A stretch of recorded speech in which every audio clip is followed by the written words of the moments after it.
Udumo kuNkulunkulu kweliphezulu nokuthula emhlabeni kubantu abathokozelwa nguye uJesu Kristu inkosi. uJesu Kristu inkosi. Siyabonga kakhulu ukuthi sifike lapha ekhaya sihlangane. Siyamangala nje sikubona kugcwele imoto nomama hawu. Kodwa silahlekile ngathi siyendaweni errong. Imoto engaka. Ayike siyambonga uNkulunkulu kakhulu. Ngani nonke enikhona enifikile ngiyabingelela kakhulu ke. Umama wekhaya, umama uHlombe, umama umfundisi uMashabalala, obaba ngiyabona bakhona nomama intombi nezinsizwa no Sunday school egameni lenkosi ithi uJesu Kristu inkosi. uJesu Kristu inkosi. Kumnandi ukuba seBergville. Kumnandi ukuba seBergville. Ibranch yokuqala le ekude yasentabeni. Ibranch yokuqala le. Kwakuyini mama Mashabalala sifika 2017 ngiyacabanga 2017. Kusho ukuthi ke sesisithi isikhathi bekhona. Siyambonga uNkulunkulu kakhulu. Besikhumbula nje nomama ukuthi kunompula ngapha mobheka eMaswazini. Ngicabanga ukuthi kwakuJuly kungabandi kunabantu kufanele ngibabhabhadise. Ngangena khona. Yahleka indodana ngangena khona engabanda amanzi ngavele ngathandaza ngathi inkosi qeda lokhu kubanda kwavele kwaphela same time. Angibuka abantu bezongena nje belokhu beqhuqa bekhala. Ngase ngikhululekele nje mina.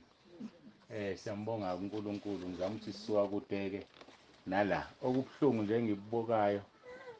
Angazi ngoba kade ngadina mhlambe ngisele emuva. Kade ngacela ukuthi akuthola indawo yokwakha nje esonto phela.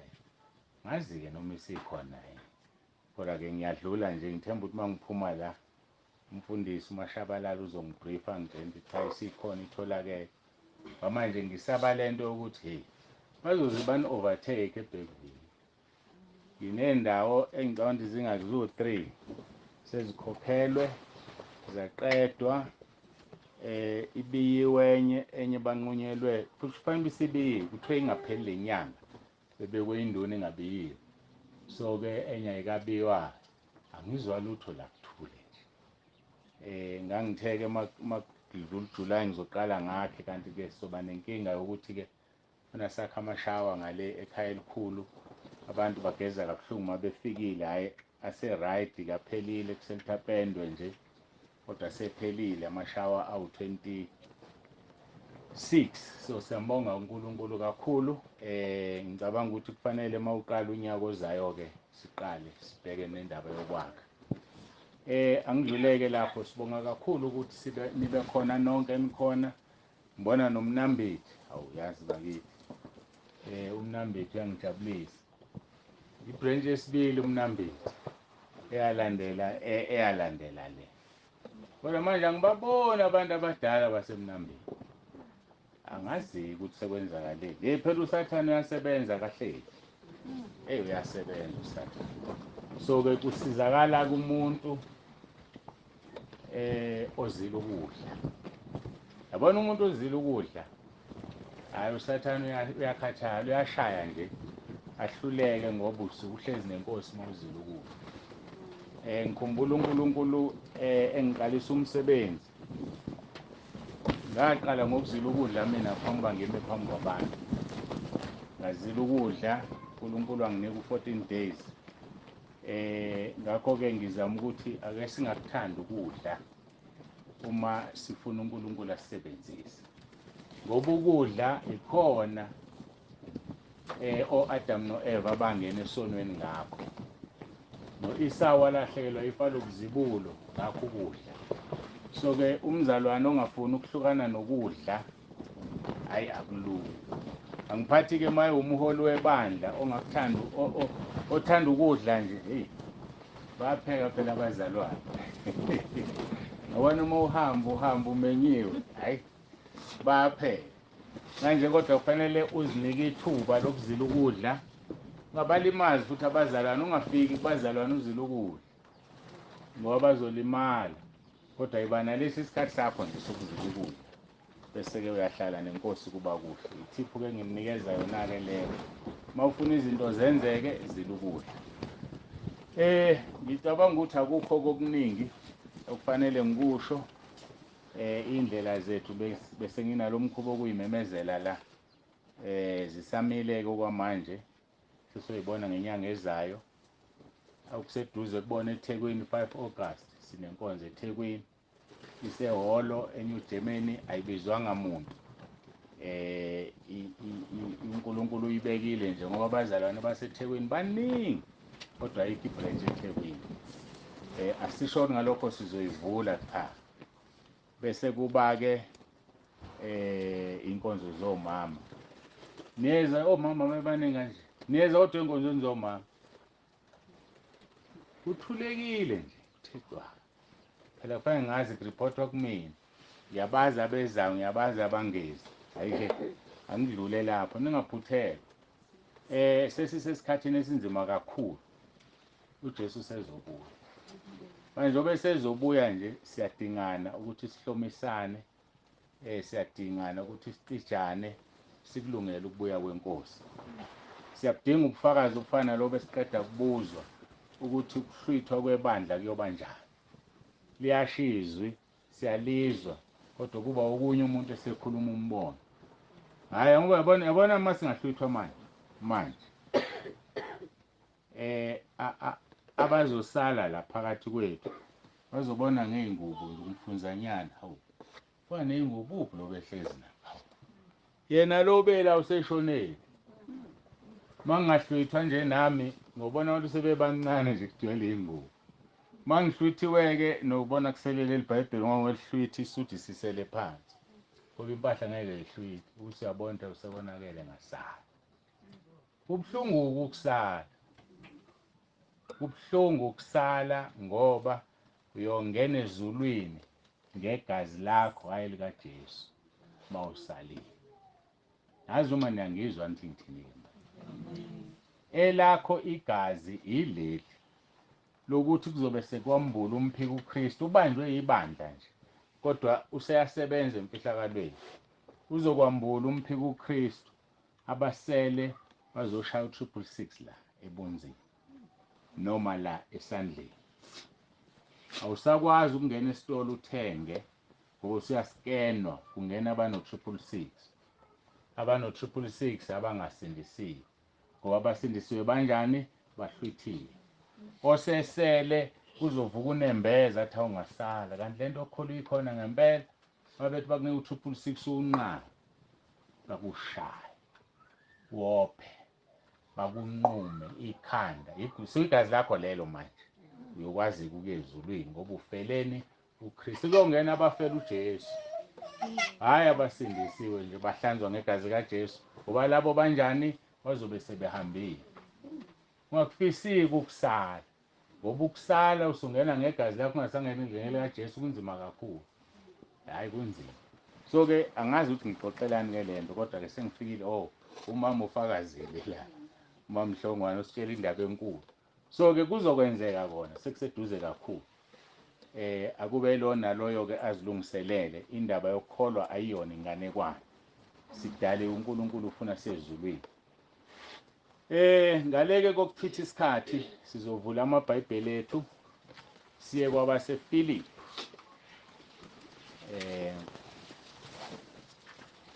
AbaseFilipi. Ngicela ungisize ungithathele amanzi lapha emotweni. Angazi uma kulesihlahla esingemuva mawuvula noma kulesana. Athathe kwane kumama usenginika wakhe futhi akasenawe. Ngiyabonga. AbaseFilipi chapter 1 verse 27. Verse 27. Inkonzo le part 5. Abasekhaya lezwi ke bayayazi. Abangekho ekhaya lezwi izobe ngiyoqala kubona abasekhaya lezwi bayayazi kodwa abamazi phela part 5 ngoba iziyaqhubeka. Obani abangekho ekhaya lezwi cela baphamise izandla ngibabone nje abangekho ekhaya lethu. Baninganyana. Ngiyabonga. Hayi, kodwa niyalazi lona ikhaya lethu noma nifuna nginichazele? Nginichazele. Hayi kulungile-ke. Niyawuthola lowo musa wokuchaza. Ngimusha evangelini. Ukuthi ngiqale lapho namhlanje. uNkulunkulu ungibize ngo-2010. Ngaqala umsebenzi ngo-2011. Kusho ukuthi umsebenzi engiwenzayo unyaka ka-13 lo. Ngimusha impela nje evangelini. Kutheke ngo-2020 ngino-10 years kufika i-COVID. uNkulunkulu-ke wayesethi angiqale igroup ka-WhatsApp. Ngangawufuni ku-WhatsApp kodwa wathi angisebenzise wona. Ngathatha abazalwane babe u-30 ababe no-WhatsApp. Saqala 26 March livalizwe 2020. Yaqala-ke nganika abazalwane ebandleni bawudlulisa-ke badlulisa-ke iy'nkonzo ngenza iy'nkonzo. Zange ngenza 2 iy'nkonzo ngosuku. Kwaqhubeka banda abazalwane. Ngo-July 5 sagula nomama saphathwa i-COVID salala phansi. Kwaze kwaba umhla 15. Emva kwalokho-ke ngase ngenza inkonzo eyodwa-ke ngosuku namanje kuba inkonzo eyodwa ngosuku. Inhloso wathi uNkulunkulu angenze lento ngoba izwe liyavalwa kusezukhonzwa ukuze abazalwane bangalisweli izwi. Kanti uyazi yena ukuthi khona into ayenzayo le esokuyiyo manje kodwa engakapheleli. Ngo-2021 March 26 abantu basebewu-750 amagroup emathathu. Ngaleso sikhathi uWhatsApp wawumukela 256 egroupini. Kusiyaphoqa ukuthi uvule igroup yesibili. So-ke kwawo amagroup amathathu 750 abantu. Ngesikhathi ku-2022 ngiqeda 2 years le group ikhona March 26 abantu babe 1100 noma 400 nakusengiqala ukukhoda inombolo. 750 times 2 1600. Ngiyakhumbula ukuthi 750 times 2 1.5 kwakweqe ngo-100 babe 1600. Futhi asiphindwe kabili umsebenzi wonyaka owodwa kwaze kweva. So kunyaka wesibili babe 1600. Ngalonyaka 26 March basiqeda iminyaka emithathu bebe u-4400. Njengamanje-ke bangaphezulu ka-5300 abantu. Bebaningi kanjalo-ke nasebephumile bangaphezulu ka-2000. Hayi ngoba bayaphuma bona kuyashisa. Akekho ohlalayo ehlalele ukutshelwa ngesono kanti yena uyasithanda. Hayi akekho ohlalele ukutshelwa ngesono. So-ke kusho ukuthi ngabe abantu bakude kusho ngabe ba more than 7000 kuba bayaphuma. uNkulunkulu wangiduduza kwangitshela abaphumayo ingoba kungebona akabakhethile. Sifana nenethi thina kuyabuthwa nje nethini mawudoba inhlanzi bese uyayikhipha kongazifuni usaleleze ezidliwayo. So-ke baningi abantu njengamanje 5300 ngaphezulu bayakhula. Kushunyayelwa zonke izinsuku kushumayela mina. uNkulunkulu wathi uma sisekhalezo sisenkonzweni angafaki noma imuphi umfundisi ashumayele. Bakhona impela bangaphezulu 600 abefundisi. Kodwa bathobile uNkulunkulu bathobisile bayalalela.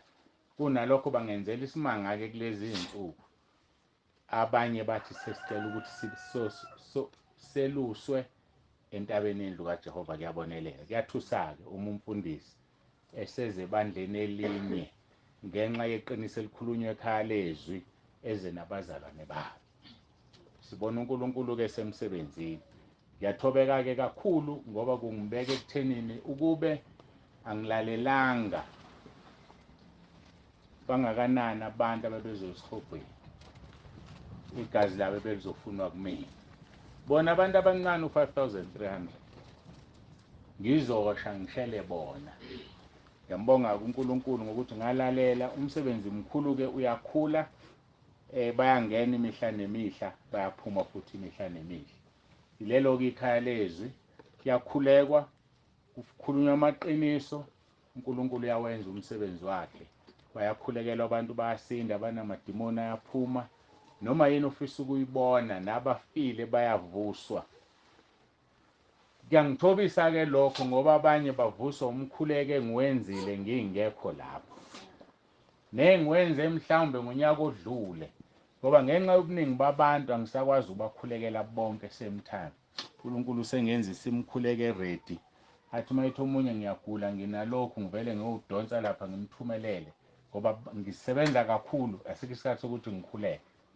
Asinde umuntu alalele lo mkhuleko, asinde omunye uvuke kwikhoma ngokuthi abekwe endlebeni umkhuleke ngokukhulekile wavuka. uNkulunkulu wenzima ngaleso.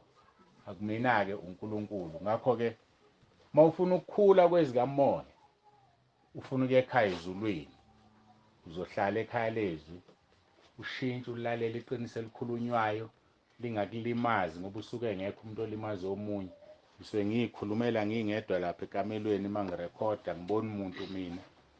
Baqhamuka abantu ethi umunye ubukhuluma nami bekunje kunje bese ngiyazi ukuthi bengemini umoya ongcwele ukhuluma nomuntu ubuyena owazi abantu.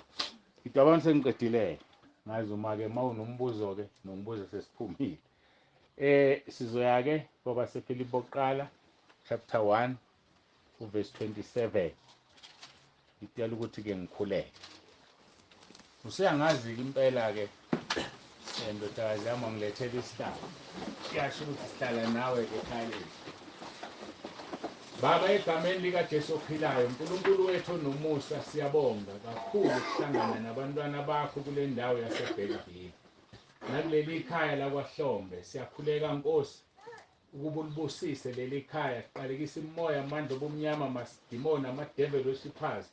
Abanasabelo phezu kwaleli khaya, ngifafaza igazi lakho Nkosi phezu kwaleli khaya. Ngiyacela ulibusise. Namba abazalwane basuke emakhaya nabo endaweni ezihlukeneyo, busisa amakhaya abo. Ngifafaza igazi lakho phezu kwalelo nalelo khaya. Qalekisa imimoya amadimoni amandla obumnyama kusukela manje. Uma kunekhaya bekungalalwa kulo makulalwe. Kusukela manje uma bekunabantu abagulayo kulelo khaya mabaphiliswe. Yenzela Nkosi igama lakho udumo. Ngiyakhuleka ngegama leNkosi uJesu Kristu ephilayo. Sithi uJesu Kristu inkosi. Kube udumo kuNkulunkulu Baba ezulwini. Siyabonga uNkulunkulu wethu, siyabonga moya ongcwele. Siyabonga khondo lwensindiso yethu. Namanje hlala nathi moya weqiniso ukhuluma uzambule. Nami ngihlale phansi ngilalele, usebenzise lo mzimba, usebenzise lolu daka obeke kule ingcebo yakho Nkosi kuba kungabukwa lolu daka, kubukwe wena ngoba udaka ubumba lolu luzongena emhlabathini liphelele khona. Siyacela ke Nkosi ubonakalise amandla akho ngoJesu ophilayo. Kungabikho umuntu ozobuyela emuva engalizwanga iqiniso engasiphethe isibusiso ombekele sona namhlanje. Siyabonga ngoJesu ophilayo. Amen.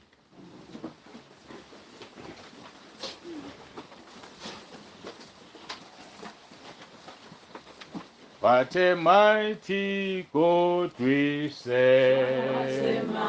What a mighty God we serve. What a mighty, what a mighty, What a mighty God we serve. What a mighty God we serve. What a mighty God we serve. What a mighty God we serve. What a mighty God we serve. Simbonga uNkulunkulu mama Mashabalala ngezingane zakhe ezikusupportayo emsebenzini kaNkulunkulu. uNkulunkulu uyabona, anibusise abantu abami, anibusise. Anibiyele nimsekele umama. uNkulunkulu esamdobile ukuthi ame kule branch. AbaseFilipi chapter 1 verse 27. Isihloko sakhona sithi uPaul yabayala ukuba bahambe ngokweVangeli. Mina ke lenkonzo isihloko sami ngisinika isihloko esithi hambani ngokufanele iVangeli leNkosi.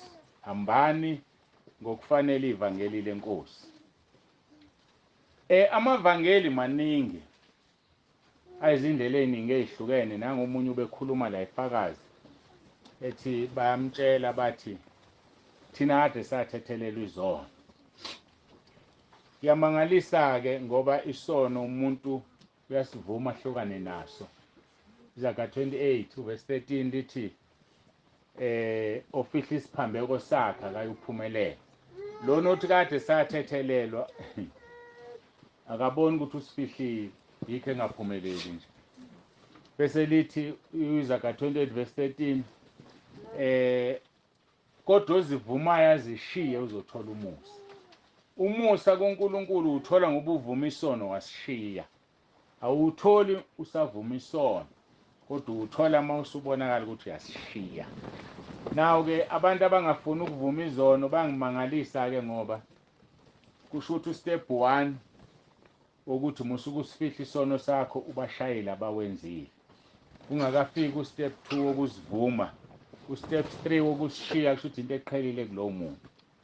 Amavangeli-ke maningi ashunyayelwayo angizongena kuwona, ngizongena kuleli uNkulunkulu anginikeze lona, ngizongena kuleli uJesu akhuluma ngayo lokhu John 7 verse 38 ethi okholwa njengokusho kombhalo eswini sakhe kuyogobhoza imfula yamanzi aphilayo. Asikholweni bazalwane njengoba kusho iBhayibheli, hayi njengoba kusho umuntu. Umuntu akanalo izulu, umuntu akanaso isihogo, umuntu akadalanga muntu. Asiyeke kwenza izinto zabantu, sikhohliswa abantu bethi banamabandla. Akekho umuntu onebandla. Umuntu onebandla umuntu odala umuntu. Ngeke-ke ngithi ngingakwazi ngisho ukudala inja bese ngithi nginebandla. Verse 27 kuphela hambani ngokufanele iVangeli likaKristu, kuze kuthi noma ngiza nginibona noma ngingekho ngizwe izindaba zenu zokuthi nimi niqinile emoyeni munye nangomphefumulo munye nilwela inkolo yeVangeli. Wabhala la umpostoli Paul ebhalela abaseFilipi ibandla lelo elitshela ukuthi alihambe ngokufanele iVangeli likaKristu. Namhlanje uNkulunkulu ukhuluma nathi ethi ufuna ukuthi noma engekho phakathi kwalo umpostoli Paul ezwe ukuthi bamoya munye, ezwe ukuthi bamphefumulo munye, ngaphezu kwakho konke balwela inkolo yeVangeli. Uma usulitholile iVangeli lilwele ukuthi ungephucwa lona.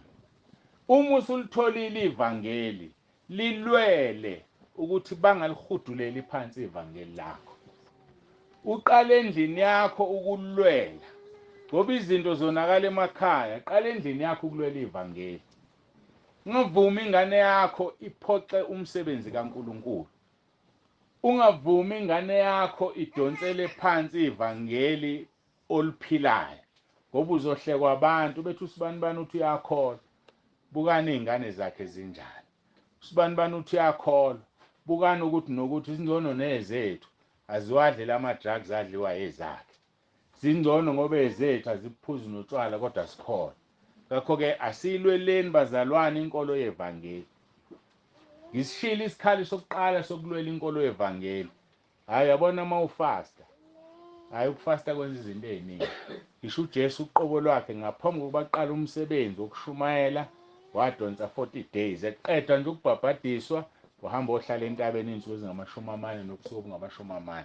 Ngakho-ke kusibiza ukuthi nathi masingabalandeli bakhe singakhonzi ukudla, ngoba ekudleni ukudla kusenza sikhohlwe uNkulunkulu.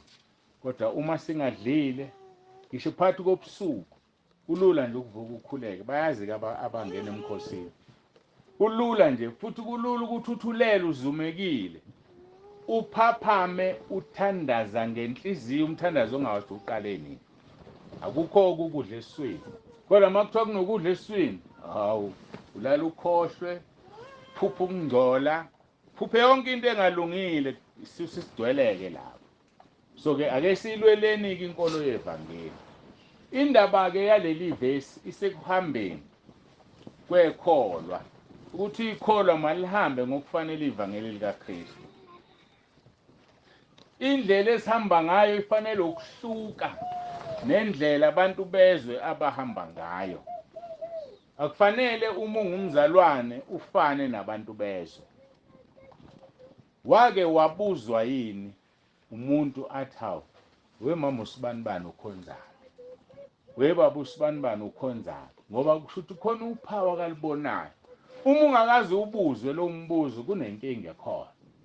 Uma wake wawubuzwa ungasabuzwa ukhona inkinga khona. Ngakho-ke namhlanje sibukisisa izinto ezenza amaKristu ahluleke ukuhamba ngokufanele iVangeli likaKristu. Iziphi lezi zinto? Namhlanje uNkulunkulu uyakunenga ngezwi lakhe ukuba uhambe ngokufanele iVangeli likaKristu. Uma sibuka abase-Efesu chapter 4 verse 1, uthi ngakho mina siboshwa enkosini ngiyanenga ukuba nihambe ngokufanele ukubizwe nabizwa ngakho. Uthi umpostoli Paul mina siboshwa wayeboshiwe-ke ngokwenyama ezibiza ngesiboshwa. Ngifuna ukulishintsha-ke namhlanje ngithi mina siboshwa ngoba ngiboshiwe kwelikamoya, ngiboshelwe evangelini likaKristu ukuba ngingashumayeli lutho olunye oluhlukile. Ngiyakuncenga namhlanje mntwana kaNkulunkulu ukuba uhambe ngokufanele ivangeli likaKristu. Uhamba kanjani? Mawuzibheka nje ubuka uhamba kanjani phambi kaNkulunkulu? Kwabaningi uthando selipholile. Phakathi kwethu uzothola ukuthi khona abasindiswa ngama-70s, khona abasindiswa ngama-80s, khona abasindiswe ngama-90s. Kube sekubalwa nathi esisindiswe izolo lokhu ngama-20s. Kodwa kubona bonke laba bantu kunabantu asebepholelwe uthando. Ayikho into eyinkinga kumzalwane njengokupholelwa uthando. Ubikelwe ukuthi awukusasa isonto sengesontweni-ke bakithi hayi. Kodwa mangasayi bazothina obani? Usuyela abantu awusayeli uNkulunkulu. Usuthi mawuvuke ngo-12 ngoba useyawajwayela umzimba, ukhuleka uzume kuthandaza, lupholile uthanzi. Usuthi mawufunda iBhayibheli uziphoqile nalapho uvela ungezwa nje ukuthi kuthini. Uzilalelela indaba nje wena kungabibikho into umoya ongcwele ayambulayo. Sekonakeleke kulelo khono. Kodwa-ke nina nimfundanga uKristu enjalo bazalwane. Uma-ke singamfundanga uKristu kanjalo, usho njalo Efesu 4 verse 20, kufanele sihambe ngokuthobeka, sihambe ngobumnene, sihambe ngokubheka kade, sihambe ngokubekezelelana. Uvesi 2 loyo ka-Efesu 4 kade ngimcaphuna ngithi ngakho-ke mina siboshwe enkosini ngiyanenga ukuba nihambe ngokufanele ukubizwe nabizwa ngakho. Hamba ngokufanele ubizo wabizwa ngalo. Lijulile-ke leli gama. Khona abantu ababizwe sebeshadile bewomama. Hamba ngobizo obizwe ngalo uyileyo nto iyona. Yiba umama oqotho ekhaya. Yiba umama oyisibonelo ebandleni komakoti abasha. Mawubaba yiba ubaba oyisibonelo kwabanye obaba nasemphakathini. Makuthiwa nje kubizwa imihlangano womphakathi, ayaziwe nje ubaba ubani ukuthi hayi akaphakamisi akhulume. Ngimnika ithiphu-ke manje bobaba. Uma kukhulunywa kunomhlangano, ungasheshi ukhuluma. Qala uthule ulalele. Umoya ongcwele uzokuhlukanisela. Ufika phawulelo yababa ulizwe igama elishaya khona. Baye bathi-ke obaba bezwe bemhlangano linentshelo. Uzolizwa izwe linentshelo. Akhuluma omunye ulizwe linentshelo. Akhuluma omunye uthi uyabheda lo ishaya eceleni. Ubayeke nje kuzobe khona uthi hawu. Baba umkhize wathula kangaka. Hayi usuvela uthatha lela nalela nalela mase ephuma emlonyeni owodwa. Sebekhohliwe ukuthi abekhulunywa ubani. Usunjani wena? Uhlakaniphile ubaba ubani? Ngithi eyazi ubaba ngakabe ashesha akhuluma kodwa la ekhuluma khona kuyoma ukuthi kheqe umzalwaneke lo. Kanti kade enzani ethatha amaphuzu lapha nalapha. Mawushesha ukhuluma uzothi usathi uhamba nendlela hawu abazokuphikisa. Kubuhlungu ukuphikisa emhlanganweni. Ngoba manje wena ushayeka kakhulu ubona ukuthi balwa nawe kanti abalwi nawe. Wena ukhuluma into elula ungasheshi ukhuluma. Ngimnika ithiphu-ke bobaba baba. So-ke ngamanye amagama-ke ngizama ukuthini? Ake sibe ngabazalwane abafunda ukuthobeka. kusho njalo uverse 2 uthi masihambe ngokuthobeka konke nangobumnene nangokubheka kade nangokubekezela. Ubumnene into ishoyo isho ngobumnene. Noma bekuthiwa siphethe imizi yethu singobaba ithethisa ingane ngobumnene. Izolo bengisemncwabeni umzukulu omunye wakhuluma ngomkhulu wakhe obengcwatshwa wathi besingazwani nomkhulu. Ngangibona ngathi umkhulu uyangihlukumeza. Asivuse ngo5 athi asigeze imoto. Mina ngaze ngathi ayikho ingane evuswa ngo5 ingane isalele ngalesikhathi. Wabeka kodwa wathi umzukulu into engibongayo ukuthi uhamba ubaba umkhulu sesizwana sihlale phansi saxoxa sabuyisana wangixolela. So ilokho okufunakalayo masiphethe imizi yethu siphathe ngobumnene siphethe ngokuthobeka nangokubheka kade ukubekezela sibekezelelane ngothando. Ukuze uhambe ngalezi zinto esezibaliwe kumele uzembathe. Ifisa uhambe nalelo zwi lokwembatha. Sonke sila endlini sembethe. Akekho ubona ubuze bomunye ngoba sinjani sembethe. Mawufuna ukufihla ubuze bakho kunezinto zikamoya okufanele uzembathe ukuze uhambe ngokufanele iVangeli likaKristu. Imfihlakalo yokwembatha ila. Singeke sazane sonke njengoba sihlezi la. Kodwa uma ngiyalinganisa sengihambile kuthiwa yazi ubaba usibanibani obelapha enkonzweni uyagula kabi ngithi mina ubani lo yangimazi. Uyothiwani lo begqoka ukuthi nokuthi nokuthi ukwembatha kuhlulani igama lapho la ngikhona. So uma umzalwane embethe kugqibeka negama lokuthi ukhonzaphi ubandlalini ngoba wembethe uKristu. So kukwenza ungahlukani nabanye abazalwane kodwa uhlukane ngokuthi loya mzalwane othobekile ngoba ukuthobe kunjani ukwembethe. Loya mzalwane ukuthi ngoba unjani ukwembethe. Ake simbatheni ke manje. Ke sihambe ngokufanele iVangeli likaKristu sembethe.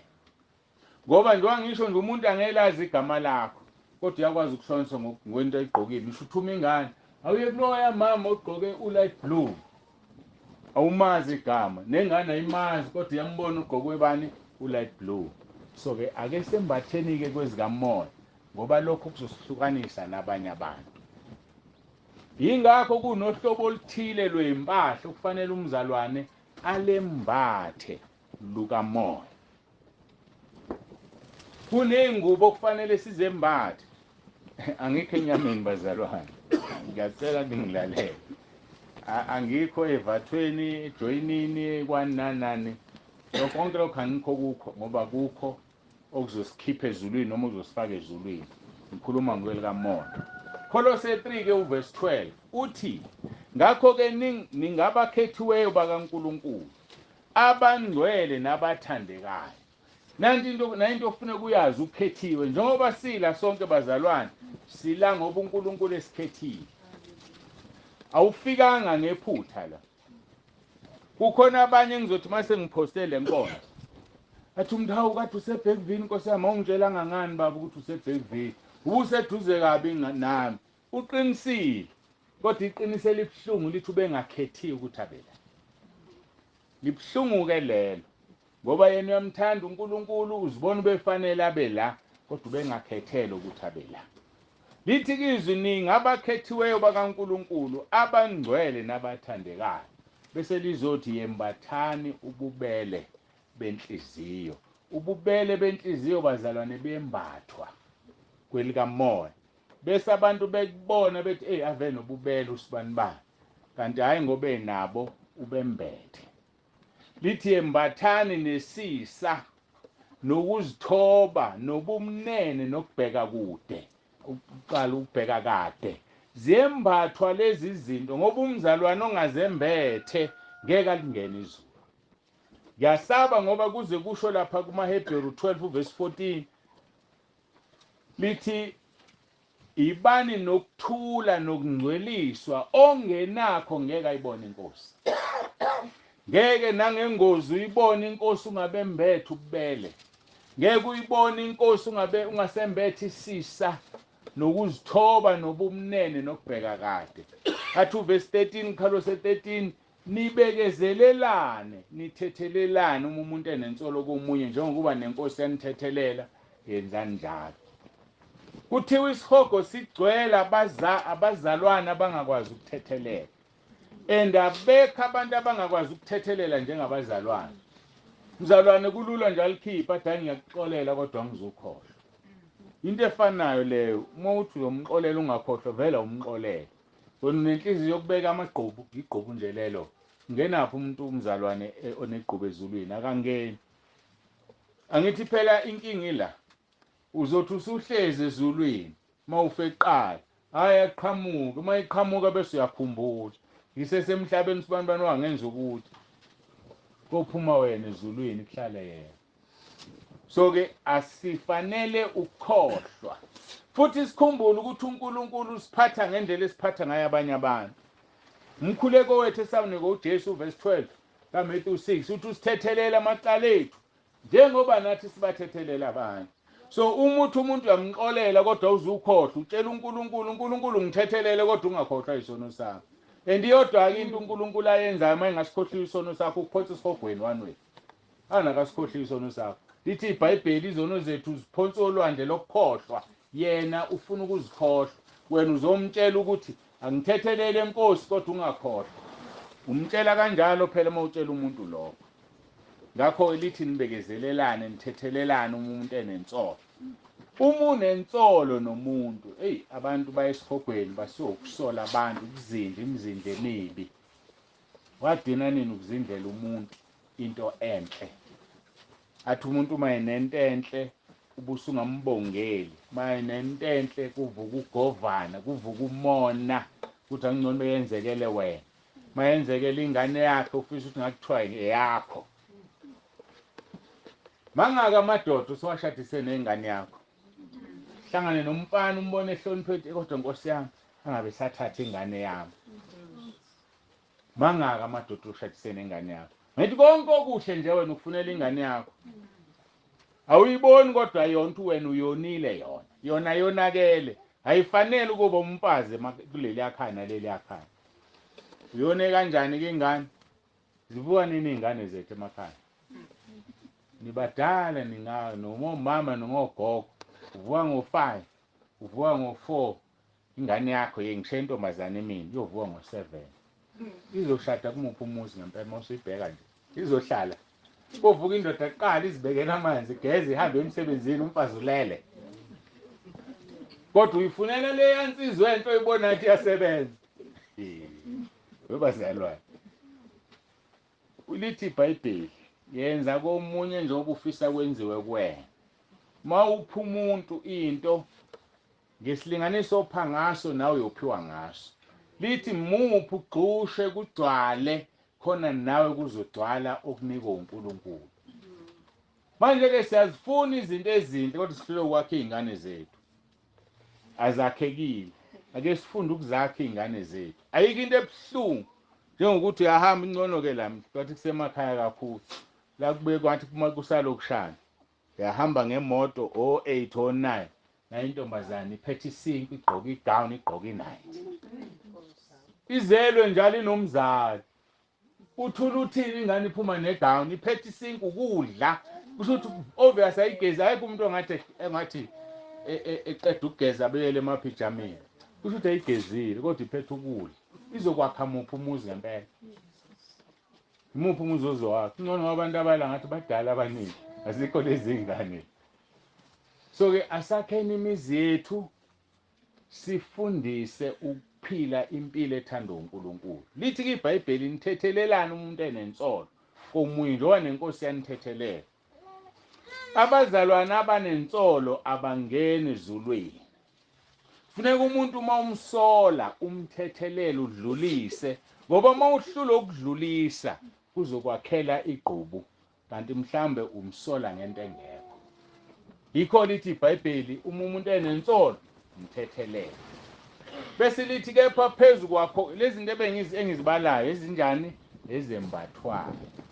Yazi umzalwane ambathe ukuthethelela, ambathe ukubekezela, athi enyathelekile uxolise yena athi awungiyaxolisa mzalwane ukuthi unyawo lwami lingene ngaphansi kolwakho. Kukusho lokho phela uxolisa ungonile, uvela uxolisa. Usubembetheke lapho ukuthobeka. Hayi umuntu ozothi uyanginyathela. Unyathela ba? Athi manje uyaxolisa lo unyuke ngengalo. Cabanga ukuthi uyakusanda hayi ngoba ekusaba. Uxolisa ngoba enza iphutha. Uthi kuverse 14 kaKolose 3. Kepha phezu kwakho konke lokho yembathani uthando oluyisibopho sokuphelela. Yembathani uthando. Kusho ukuthi ngamagama lo muntu mayigqoka.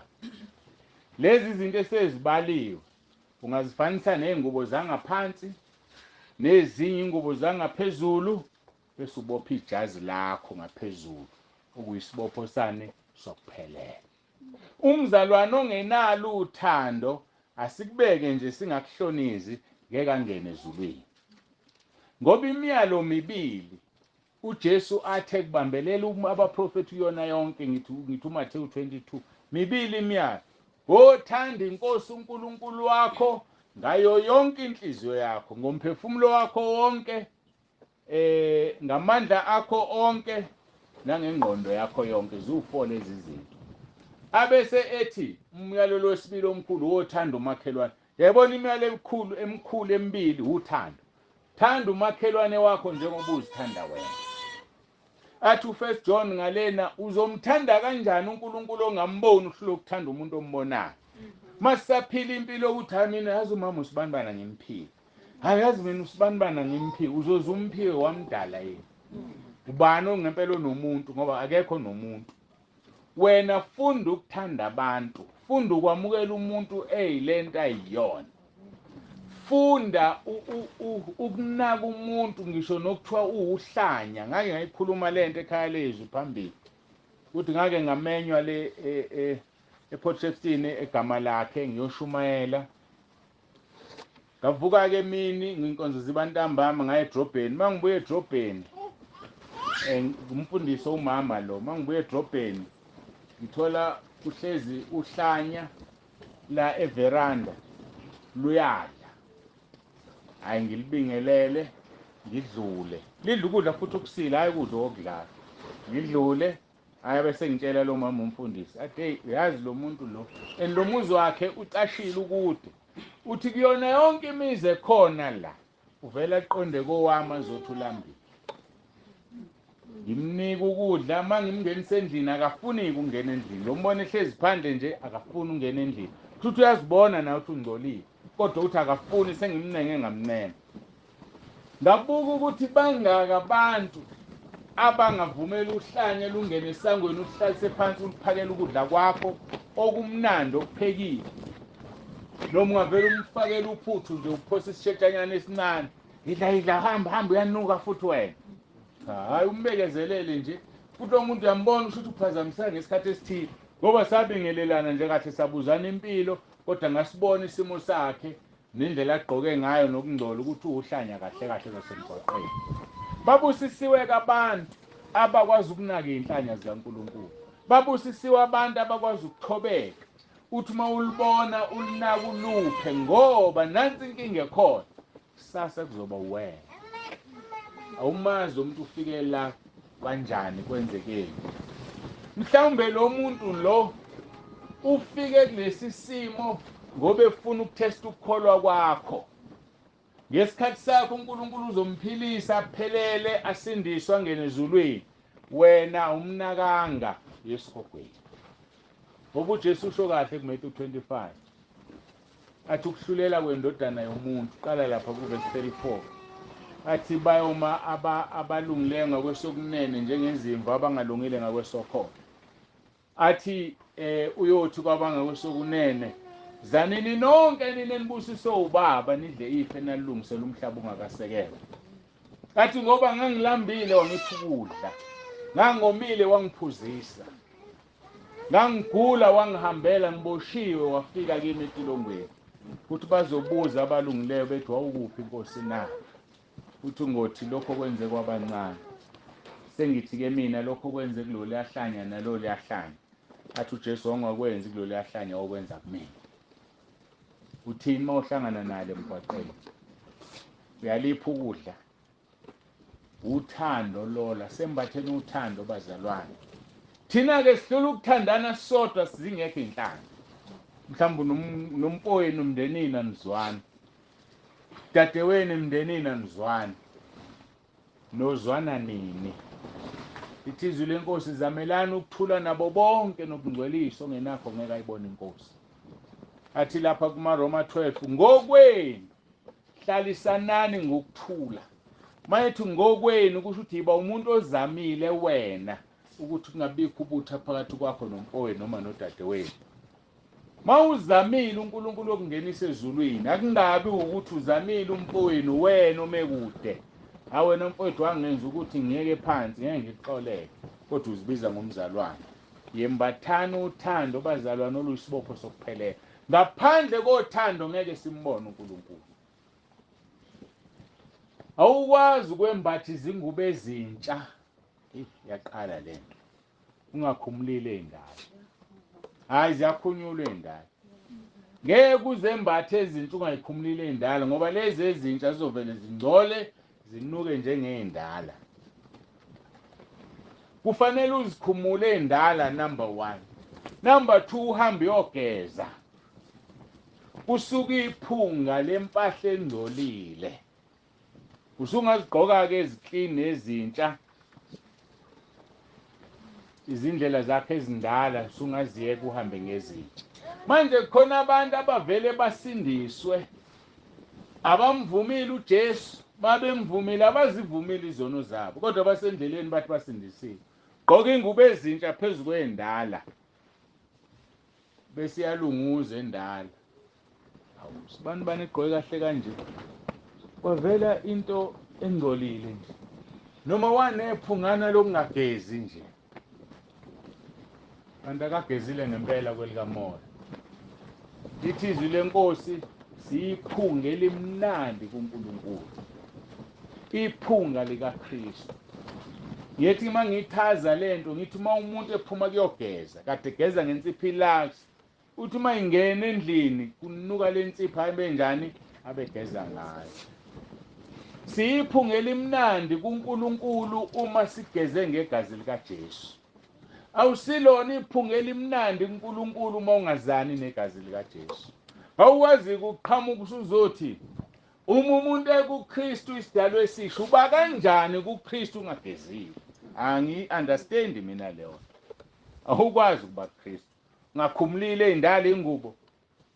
Ugeze ube muhle ngegazi lakho unuke kahle. Usungayigqoka-ke ingubo eziklini bese kube indlela zakhe ezindala. Ingubo zakhe ezindala usuyaziyeka, usuyawayeka amanikiniki, usuhamba indlela ezintsha okuyizingubo ezintsha. Ngakho-ke lahla noma ubulale izinto ezikwenza uhambe izindlela ezindala, izindlela zokungcola. Lahle leyo nto. Ziningi izinto esizenzile kungakholweni kwethu. Ziningi izinto esithi uma sizicabanga zibe yihlazo. Ake sihambeni ngokufanele iVangeli likaKristu. Kodwa uzuvele uhambe ungakhumulile umuntu omdala. Yeke uvele uhambe ungagezile bese ugqoka ingubo ezintsha. Thini izwi lenkosi kwabaseKolose 3 chapter 5 verse 11. Namhlanje ungathi ngigxile kuKolose kakhulu. Kanti unonile vele abaseKolose nje. Yabona uchapter 3 mawunethuba ukumthathe nje umfunde wonke uzumqento chapter 3 uzozwa. Uthi ku verse 5 ngakho bulalana amalungu asemhlabeni. Bulala amalunga. Shuthi izinto ezisemzimbeni wakho zasemhlabeni. Lezi izinto obuwenza ngazo izinto zomhlaba. Bulala. Masifunda izwi lenkosi kuSamuel oqala chapter 15 verse 3. uNkulunkulu wakhuluma ngomlomo kaSamuel kuSawuli. Wathi hamba manje unqobe ama-Amaleki. Uchitha impela konke nakho ungahawukeli. Bulala besilisa nabesifazane nezingane nabancelayo. Nezinkabi nezimvu namakamela nezimbongolo. Wayefuna uNkulunkulu ukuqeda ngo-Amaleki phansi komthunzi welanga. namanje uNkulunkulu ufuna ukuqeda ngosathane nemisebenzi yobumnyama ngegazi lendodana yakhe uJesu, ngoba vele singcolile, sonke sidinga sisilalelwe inkazimulo kaNkulunkulu, kodwa iyatholakala ngegazi likaJesu. Ithi-ke ngakho bulalana amalunga asemhlabeni, kodwa inkosi uSawuli ayizange ilalele ekuthiwa ibulala, ayizange ilalele. Njengabanye bethu bazalwane, asifuni ukubulala, asifuni ukubulala. Ngicabanga lento ebeyikhulunywa umama uHlongwane la, uyakwazi ukumuzwa umuntu kumoya uma ukhuluma into abengayilindele emhlukumezayo noma emenza abonke kwaze kwanzima.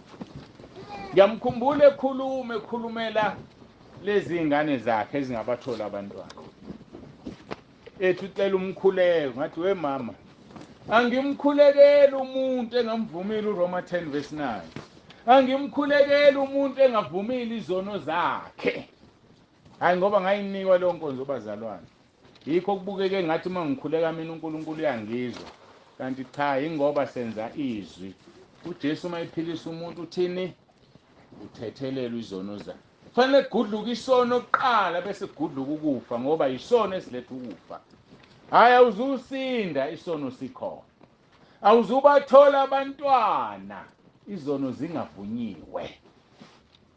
Ngoba uzothola ukuthi awumtholi nje umntwana wequmeqe endaweni ethize, mhlawumbe umtholi nje umntwana kawena, ufuna uthola umntwana walahlwa. Wathi uma uzele wathi leli siko lokulahla umntwana, uzomthola kanjani umntwana olahliwe?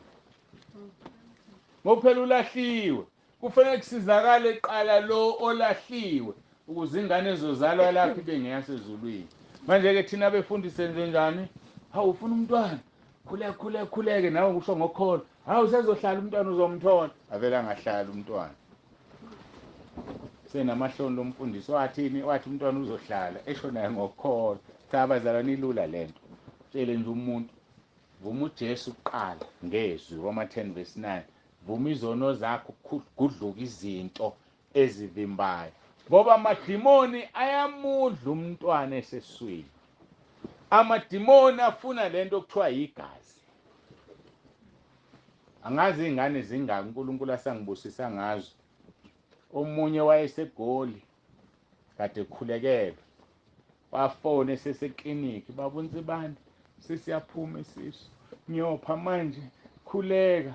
Ngakhuleka kwathi juqu, umntwana wamgona. Yini na amadimoni afuna leli gazi? Asithathaphi isibindi sokufuna igazi ngoba izona zivunyiwe. Hayi, izona asivumeni izono bazalwane, umuntu aphile. Hayi, yazi make kwavunywa izono vele aphile omunye engasakhulekela, ngokusesusa into edala ukufa emzimbeni. Ukufa kwangena ngesono. Funde amaseRoma 5:12. Ukufa kwangena ngesono. Banele badlo Adam noEva, kwangena ukufa. Hayi, ukufa ngene ngesono, hayi ngezinto eziningi. So susa isono uqosha ukufa. Yazi ukuthi ilula lento. Kube imaths, kuthiwa imaths yasesikoleni, ngimnika imethod enhle, imaths elula kabi la. Yazi susa isono, usususa ukufa. Angithi uthini umama uNdaba, ngisho kahle angithi uMandaba. Umama Mshabalala onguMandaba. Uthi basengozini yemoto, usegule cishe ubala iminyaka engaphezu kweshumi. Kodwa wangena ekhaya lezwi la kukhulunywa khona izwi, athi uPetro, senihlanjululiwe ngezwi engilikhulume kini, 1 Peter chapter 1:22-23. Athi nihlanjululwe ngezwi. Yabona nje wasihlezi silalele nje. Uma ulalela ngokholo uzophuma la eminyango ungabekwanga izandla ususindile esifweni ekade unaso. Hayi, mina uNkulunkulu unginikele labapostoli elila eBhayibhelini ababethi uma beshumayela oPetro abantu basinde bengabekiwe izandla, namanje kusenjalo futhi. Hayi, leli lokuqala impela phela ukuthi fanele sibe ngcwele phambi kaNkulunkulu. Sivuma izono zethu, sihambe ngobungcwele, sihambe ngokufanele iVangeli likaKristu, hayi leli lishunyelwa abantu abaningi, kodwa leli la izwini athi uJesu mawukholwa njengokusho kombhalo. uSawuli ke akazange ayibulale inkosi uAgagi. uSawuli ke wayishiya ezikhulupheleyo, wabulala izacile. Kusho njalo umama uthi wathatha impahla zazibatha abantwana, hawu nalokhu pho kuhle kangaka mama, wathi ngiyakususa. Wathi ngiyakususa. Sihlupha lapho thina engathi isona sifani, singcono esinye singcono kwesinye, size siqhathanise nabantu. Kungcono isona umfundisi kunesenziwa umzalwane. Umzalwane mayenza isona esithize uyaqoshwa ebandleni. Umfundisi akaqoshwa ngani? Uyathi hayi kodwa phela naye umuntu Nkosi yami. Wenza iphupho, hayi bo. Phambi kaNkulunkulu abantu bayafana, isono isona. Isona singene ezulwini. Uthi ke asiqhubeke nabaseKolose 3 simkhohle bakithi. uSawuli ongalalela ngizwi. Sithe uthi ke uverse 5, ngakho ke bulalana amalunga asemhlabeni. Kuyabalwa kuthiwa ubufebe, nokungcola, nokuhuheka, nokukhanuka, nesangabe okungukukhonza izithombe.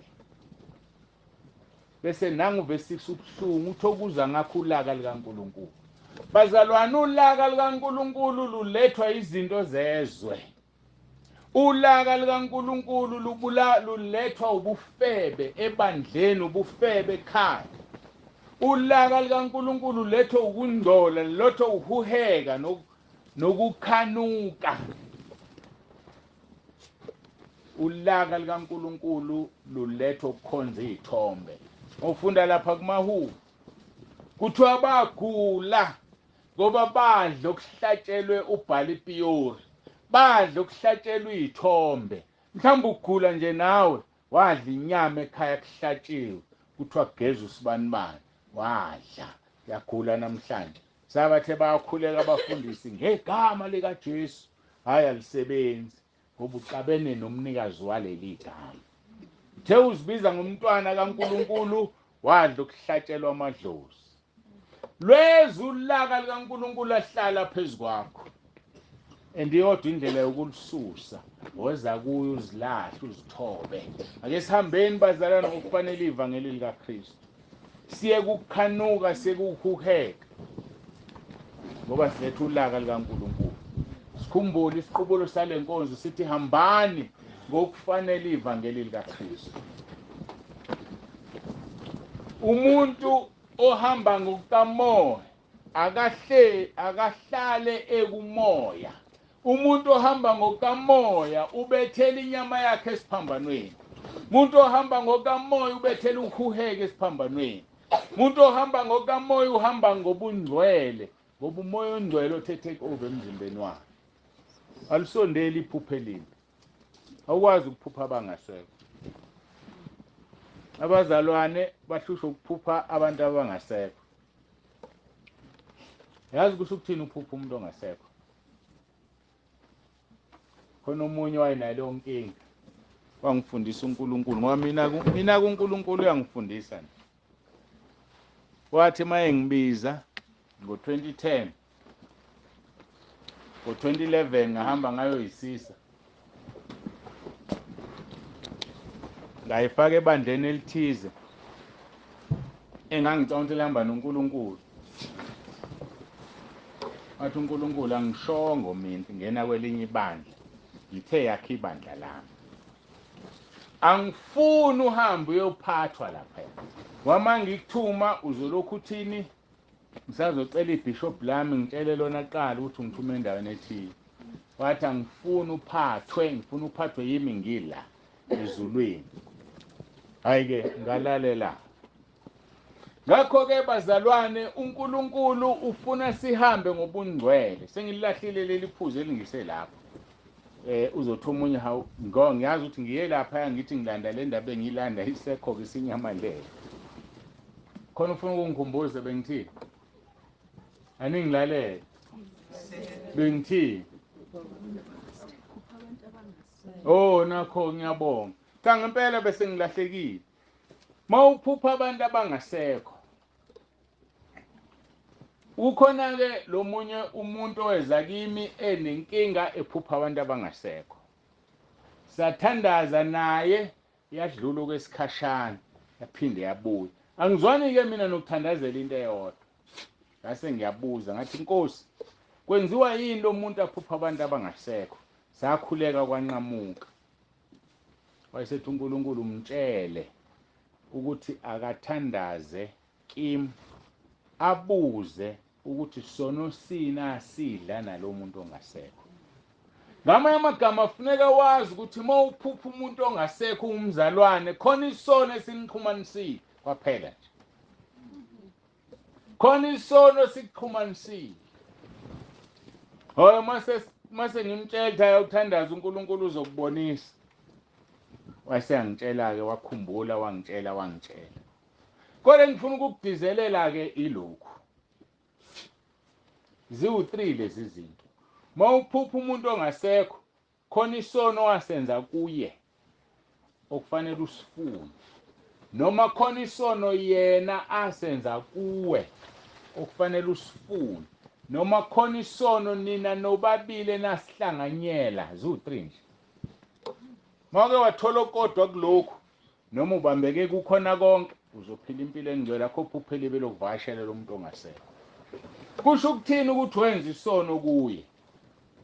Mhlawumbe umuntu othile wahamba wayomtshontshela wantshontsha inkukhu noma yini ngiyalinganisa. So wenza isono kuyena. Amadimoni akusuke kungaphuphi yena ngqo, kusuke kungabuyile yena. Amadimoni ngoba ne-access kuwe uzizwa umntwana kaNkulunkulu ngoba unesono esingavunyiwe. Azolokhu eletha lesi sithombe umphupha lo muntu. Uzomphupha ekutshela izinto. Hayi hambe uyothwasa wena. Hayi wena yenza ukuthi nokuthi. Hayi wena kuhlezi abadala kuwe. Kanti isono ongasivumanga wenza ukuthile kuyena. Sishintshe ke lento. Mhlawumbe uyena owenza isono kuwe. Mhlawumbe nje wasakhile singomakhelwane. Wavela washintsha umngcele wawusondeza.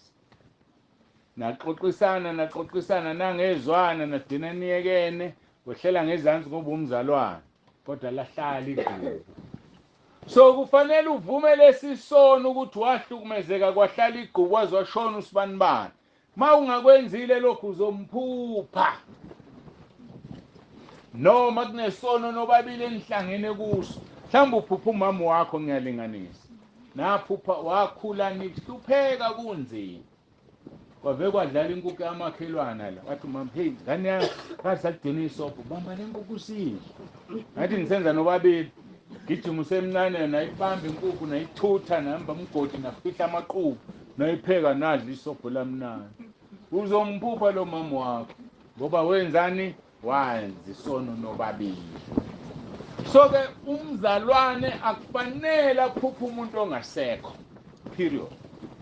Mawumphupha zihlole zifune yini inkosi engihlanganisa nomuntu ongasekho kwaphela.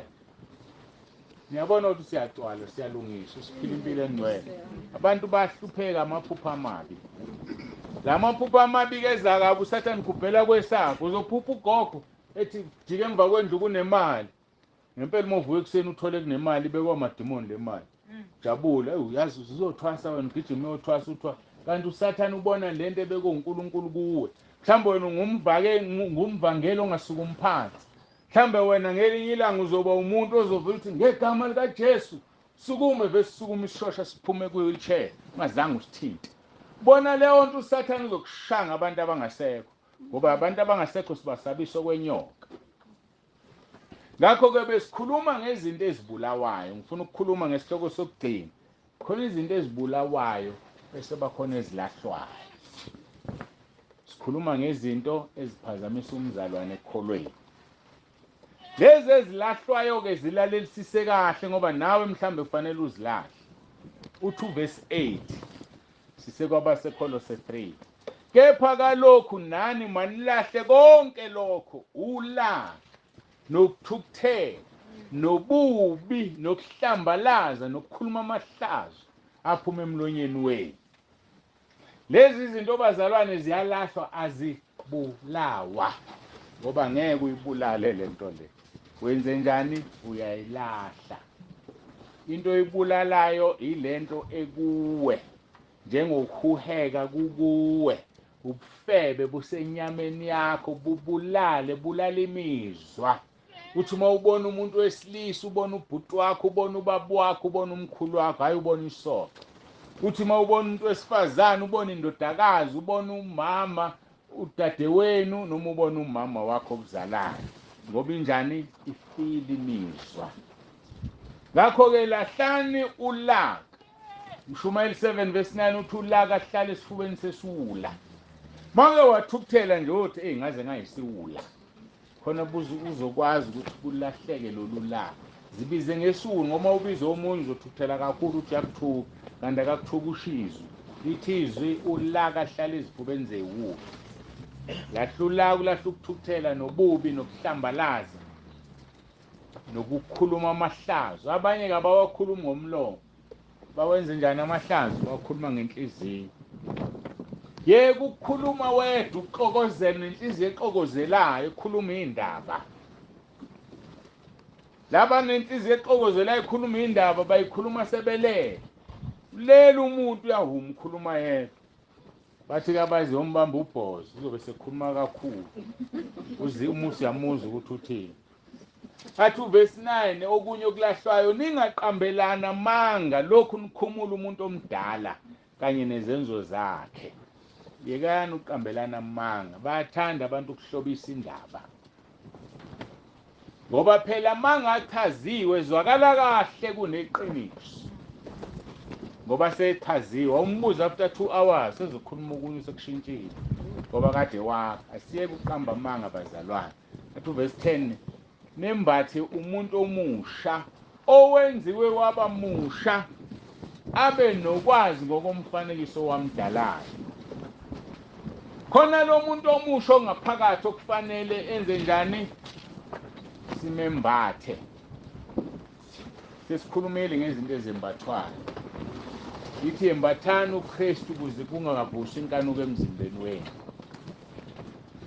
Lo muntu omusha unokwazi ngowamdalayo. Ubani kanti lo muntu omusha ufuna sinimembathe? Umoya ongcwele. Umoya ongcwele unokwazi ngomuntu owamdalayo uNkulunkulu. Umoya ongcwele uzokufundisa ukuthi hamba kanjani. Umoya ongcwele uzocoacha endleleni yakho. Yembatha umoya ongcwele. Uzofunyana ungahambi ize ngosuku lokugcina. Athi lapho kungekho mGreki namJuda, ukusoka nokungasoki, owezizwe nomskithe, isigqila noma okhululekileyo, kepha uKristu yikho kubo bonke. Ngakho bazalwane, iba imzalwane ombethe umoya ongcwele. Uthi kuverse 27 kaFilipi 1 esimfundile, kuphela hambani ngokufanele iVangeli likaKristu. Kuthi noma ngiza nginibona, noma ngingekho ngizwe indaba zenu, zokuthi nimile niqinile emoyeni munye nangomphefumulo munye, nilwela inkolo yeVangeli. Uzoyilwela inkolo yeVangeli kuphela uma wembethe umoya ongcwele. Uzoyilwela inkolo yeVangeli kuphela uma unobuNkulunkulu, ngoba uma unomoya ongcwele unobuNkulunkulu. Elithi izwi lenkosi, athi uJesu, ogcina imiyalo yami, uyena ongithandayo. Ngiyakumthanda noBaba amthande, siyokwehla sihlale kuye, sizibonakalise kuye. Bahlala kithi uBaba neNdodana ngomoya ongcwele. Umoya ongcwele uNkulunkulu ahlala ngaye kuthina. Yembatha umoya ongcwele, yembatha uthando olusibopho sokuphelela. uNkulunkulu uthando. Mawembethe uthando umbethe uNkulunkulu. Mawembethe uthando umbethe umoya ongcwele. Yembathana uthando oluyisibopho sokuphelela. Asikhuleke.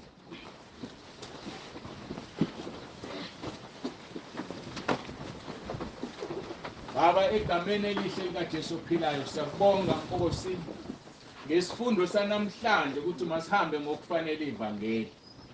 Ngokuthi masembathe Nkosi uthando. Wena uNkulunkulu ushilo wathi uluthando. Wathi masihluleke ukuthandana sodwa, sokuthanda kanjani wena singakuboni. Siyacela moya ongcwele hlale enhlizweni zethu. Kodwa siyazi ukuthi awuhlale enhlizweni engcolile. Awuhlale endaweni engalungile. uhlala endaweni engcwele ngoba wena ungcwele. Nasezulwini izulu lingcwele. Nkosi Jesu ungcwele, awusazange isono semhlabeni. Moya ongcwele ungcwele, kuyigama lakho ukuba ngcwele. Sisize sibe ngcwele ukuze singene ekhaya elingcwele. Ngoba ushilo ukuthi odla isono ngeke angene ezulwini. Noma ngabe wenze imiphi imisebenzi, ngelinye ilanga uthi bayosho bathi inkosi inkosi. Asiprofethanga yini ngegama lakho? Asikhulekelanga yini abagulayo basinda? Sashumayela empambanweni zemgwaqo uthi dledlani kimi abenzi bokubi ngoba ngizange nginazi. Siyabonga Nkosi ngeVangeli usinikeze lona. Sisize siphile, sibe isibonelo kwabanye, singakhulumi ngomlomo into esingayenzi. Siyabonga Nkosi ngalabantwana bakho, busise lo naloyo. Busise Nkosi umfundisi ophethe le branch nabantwana bakhe abamsekelayo kukho konke Nkosi ofisa ukuthi akwenze. Babusise Nkosi, siyacela. Busise yonke imindeni elapha. Sicela ngoJesu Kristu ophilayo. Sibusise esikhulu engibafisela sona ukuthi baphile impilo engcwele ukuze bangene ezulwini, bathole imiqhele yabo ebalindile ngoba benqobile beselapha emhlabeni. Siyabonga ngegama leNkosi uJesu Kristu ophilayo. uJesu Kristu inkosi. Amen.